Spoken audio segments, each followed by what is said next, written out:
ും അടുത്ത കാലത്ത് ഇറങ്ങിയ ചില സിനിമകൾ, ഞാൻ പേര് പറയുന്നില്ല, സിനിമകൾ വലിയ തോതിൽ ചെറുപ്പക്കാരെ വഴിതെറ്റിക്കാൻ ശ്രമിക്കുകയാണ്.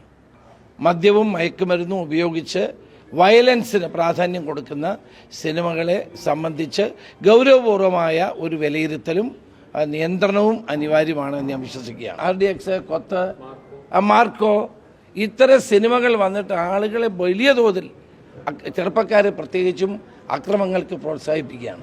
അപ്പോൾ ഇതൊക്കെ തടയേണ്ടത് ഗവൺമെൻറ്റിൻ്റെ ചുമതലയാണ്. ഗവൺമെൻറ് ഇവിടെ നിഷ്ക്രിയമായിരിക്കുകയാണ്. സംസ്ഥാനത്തുടനീളം വ്യാപകമായ കൊലപാതകങ്ങളും അക്രമങ്ങളും അതോടൊപ്പം മയക്കുമരുന്നും നടക്കുമ്പോൾ സർക്കാർ നിർജീവമാണ്.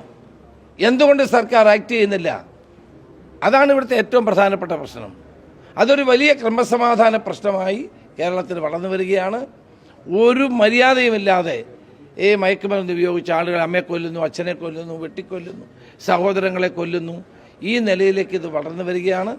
ഇതൊരു ക്രമസമാധാന തകർച്ചയിലേക്ക് കേരളം എത്തുന്നു എന്നുള്ളതാണ് കാണാൻ കഴിയുന്ന ഒരു കാര്യം. അതൊക്കെ നിയന്ത്രിക്കാനാണ് സർക്കാർ സംവിധാനങ്ങൾ. സർക്കാർ വിചാരിച്ചാൽ ഇതൊക്കെ നിയന്ത്രിക്കാൻ കഴിയും. എന്തുകൊണ്ട് നിയന്ത്രിക്കുന്നില്ല?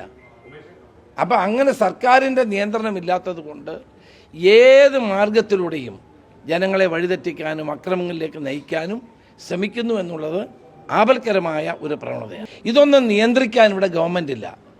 ഗവൺമെൻറ് വിചാരിച്ചാൽ 1 മണിക്കൂറിനാണ് നിയന്ത്രിക്കുക. ഞാൻ നിയന്ത്രിച്ച് കാണിച്ചു കൊടുത്തിട്ടുള്ള ഒരാളാണ്. 1 മണിക്കൂർ മതി കേരളത്തിൽ മയക്കുമരുന്നിൻ്റെ വ്യാപനം തടയാൻ. മുഴുവൻ ആളുകളെയും റെയ്ഡ് ചെയ്ത് പിടിക്കാനൊരു തീരുമാനം ആഭ്യന്തര വകുപ്പ് എടുത്താൽ 1 മണിക്കൂർ കൊണ്ട് കേരളത്തിലെ ഈ മയക്കുമരുന്നിൻ്റെ വ്യാപനം തടയാൻ കഴിയും. അപ്പോൾ ഗവൺമെൻറ് അതിനകത്ത് ഇച്ഛാശക്തിയില്ല. മയക്കുമരുന്നിൻ്റെ കേന്ദ്രമായി കേരളം മാറുകയാണ്.